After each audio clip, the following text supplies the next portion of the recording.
안녕하세요. 옆집 엄마입니다. 오늘은 우리 아이 미래를 결정할 수 있는 태교법에 대해서 정리해 볼 건데요. 잘 듣고 한번 실천해 보시기 바랍니다. 조선시대 태교서 태교신기에는 스승이 10년 동안 가르치는 것보다 어머니가 뱃속에서 10개월간 기르는 것이 더 중요하다라고 하였고, 최근에 밝혀진 내용에 따르면 아기 지능지수는 부모의 유전인자에 의한 것이 아니라 자궁 내의 환경, 특히 태내에서 충분한 산소와 영양분을 공급받고 심신이 편안한 모체에서 태어난 아기일수록 지능지수가 높다고 하는데요. 이는 임신 후 자궁 내 환경이 유전적 요인보다 더 영향을 많이 끼치는 것을 입증한다고 할 수 있습니다. 이처럼 태교는 임산부의 정신적, 육체적, 심리적 영향을 받아서 형성되는 태아의 성격과 재능의 풍부한 가능성을 이끌어내는 과정이라고 할 수 있는데요. 그래서 이와 관련된 방법도 많이 알려져 있습니다. 오늘은 태교법에 대해서 정리를 해보도록 할 건데요. 크게 4가지 태교법에 대해서 이야기 나눠볼게요. 첫 번째, 왕실태교. 두 번째, 체질에 따른 사상태교. 세 번째, 천재아로 만드는 자궁대화로 유명한 스세딕 태교법. 네 번째, 기형아, 전응아의 출산을 예방하고 선천적으로 뛰어난 천재형 우량아를 탄생시키는 훈련법인 헤인즈 FID 훈련법에 대해서도 알아보도록 하겠습니다. 먼저 왕실태교에 대해서 알아볼게요.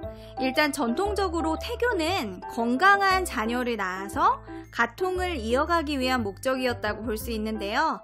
우수한 자손을 출산하기 위해서 결혼에서부터 태교를 하도록 요구되었다고 합니다. 결혼을 하면서부터 몸과 마음가짐을 바르게 하려고 노력하였는데, 왕손을 잉태하면 거처를 별궁으로 옮기고 처소에 십장생도 병풍을 두르고 궁정악사가 검은고와 가야금을 상시 연주했다고 하네요. 그리고 매일 아침에 눈을 뜨면 교훈이 새겨진 옥판을 보면서 말씀을 새기는 것으로 하루를 시작했다고 합니다. 송편, 죽순, 해삼, 멍게, 오골개, 잉어, 붕어, 콩, 식혜, 약과 등을 먹으며 태교를 하였다고 하고요. 그리고 임산부 피부에 닿는 것도 조심했는데요. 세수를 할 때는 팥, 녹두, 콩을 가루내서 비누 대신 사용했고, 머리를 감을 때는 동백기름, 꿀, 살구씨, 달걀 등을 활용했다고 합니다. 우리나라 전통태교에서 중요하게 여기는 것은 임산부의 마음가짐과 언행이라고 할 수 있는데요. 이는 이제 태아와 엄마의 마음이 하나로 묶여 있어서 칠정을 함께 느낀다고 믿었던 것입니다. 칠정, 엄마가 느끼는 7가지 감정, 희, 노, 우, 사, 비, 경, 공. 기뻐하는 것, 성내는 것, 우울해하는 것, 근심하는 것, 슬퍼하는 것, 놀라는 것, 겁내는 것. 이런 7정의 감정을 태아도 똑같이 느낀다고 해서 얘가 아닌 것은 말하지도 행하지도 생각하지도 말도록 하였습니다. 그리고 마음에는 늘 좋은 것을 품어야 한다고 믿어왔습니다. 두 번째, 사상태교. 사상태교는 사상체질과 관련해서 생각해 볼 수 있는데요. 신체적 특징은 물론이고 병에 대한 저항력 등을 포함한 체질은 아기가 엄마 뱃속에서부터 타고나는 것이라고 하는데요. 임산부가 자신의 체질을 알면 부족한 부분은 보완하고 해로운 습관은 피하면서 더 건강한 자궁 환경을 만들 수 있다는 것입니다. 이재마의 동의수세보원에 우리나라 50%는 태음인에 해당하고 태양인은 10,000명 중에 4명 정도로 아주 적은 비율을 차지한다고 기록되어 있다고 하는데요. 물론 지금은 환경이 많이 달라지긴 했지만 이를 토대로 이제 나의 체질이 무엇인지 한번 생각해 볼 수 있을 것 같아요. 그러면 각 이제 체질의 특징을 한번 살펴보도록 하겠습니다. 태양인은 10,000명 중에 4명 정도로 아주 적은 비율이라고 했죠. 목덜미가 굵고 머리가 크고 또 땀을 많이 흘리지 않는 체질입니다. 이런 체질은 예능에 뛰어난 재능이 있어서 미술이나 음악 태교를 하면 좋다고 하는데요. 단순히 감상만 하는 것을 넘어서 직접 그림을 그리거나 음악을 연주하는 것도 태교에 도움이 된다고 합니다.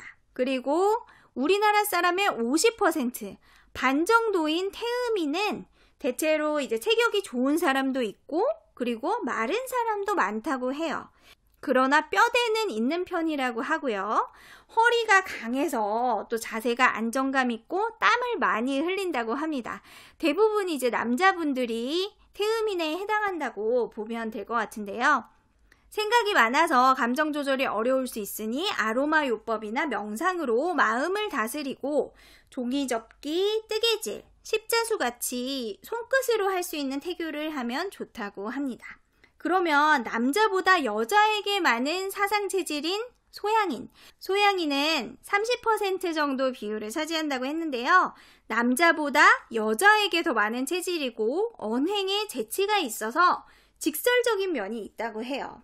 상체보다 하체가 짧은 사람이 많고 허리가 약해서 오래 있으면 통증을 느낄 수 있는 체질이라고 합니다. 이런 분들은 호기심이 많고 도전적이어서 창조적인 일로 태교를 하면 좋은데요. 아기방을 꾸미거나 하고 싶었던 공부를 하는 것도 좋다고 합니다. 마지막으로 소음인. 소음인은 20% 정도를 차지한다고 나왔는데 남자보다 여자에게 많은 체질이며 말수가 없는 편인데요. 대체로 키가 작으면서 몸의 균형이 잡혀서 안정감이 있다고 합니다. 몸에 선이 가는 편이며 배설기관은 튼튼하지만 소화기가 약한 분들이라고 할 수 있겠습니다. 내성적인 편이어서 감정을 말로 표현하는 태담태교가 좋습니다. 또한 혈액순환을 도와주는 조교, 스트레칭, 요가 등 정적인 운동도 효과적이라고 합니다. 저는 말하기를 좋아하고 또 상체보다 하체가 좀 짧아요. 또 만성통증으로 항상 고생하곤 하는데 소양인에 가깝다고 생각이 돼요. 그래서 저에게는 약간 좀 도전적이고 창의적인 좀 유튜브를 시작하는 거 그리고 아기방울 꾸미는 그런 태교를 해볼 수 있다는 생각이 듭니다. 왕실태교나 체질태교 모두 엄마와 태아의 신체적, 정신적, 사회적, 영적 발달을 도모하기 위한 실천 방법을 담고 있다고 볼 수 있는데요. 현대적 태교의 의미는 조금 다른 면을 보입니다. 현대적 태교에서는 전통적 태교와 달리 태아 훈련의 관점에서 언급하는 경향이 있는데요. 그 대표적인 예로 스세딕 태교법을 들 수 있습니다. 세 번째, 스세딕 태교법. 찌스코 스세딕 부인은 미국인을 남편으로 둔 일본인으로 4명의 딸을 천재로 키우고 태교법을 실천한 사람입니다. 스세딕 부인은 일단 태아의 미지의 능력을 믿었어요. 그래서 아침에 일어나서 뱃속 아이에게 안녕 하고 인사를 하고 노래나 음악을 들려주거나 알파벳이나 수를 세는 법, 생활도구나 동식물에 대해서 이야기하면서 가르쳐 왔다고 합니다.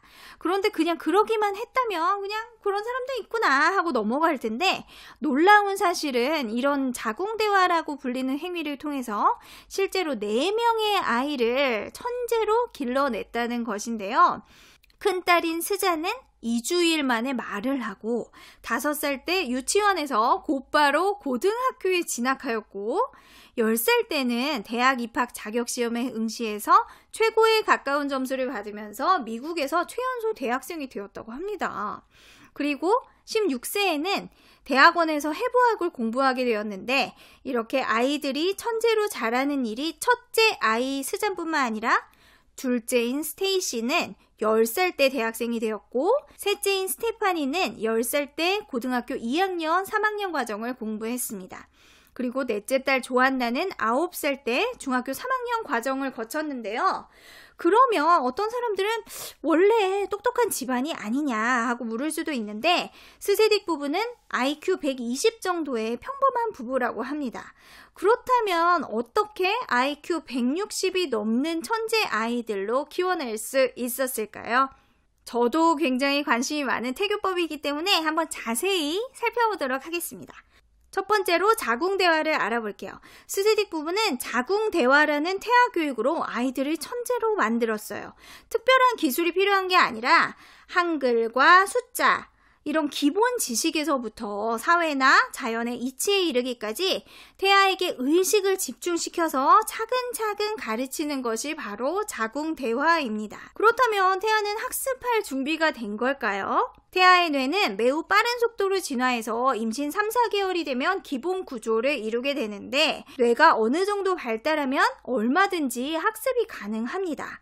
이 시기에 뇌는 무한한 가능성을 지니고 있기 때문에 좋은 지식을 많이 가르쳐야 한다고 주장하는 스세딕 부부는 이때 단순한 지식만을 전달하는 것이 아니라 애정을 갖고 단계적으로 대화해야 한다고 했습니다. 두 번째로는 음악과 그림으로 하는 태교를 들 수 있는데요.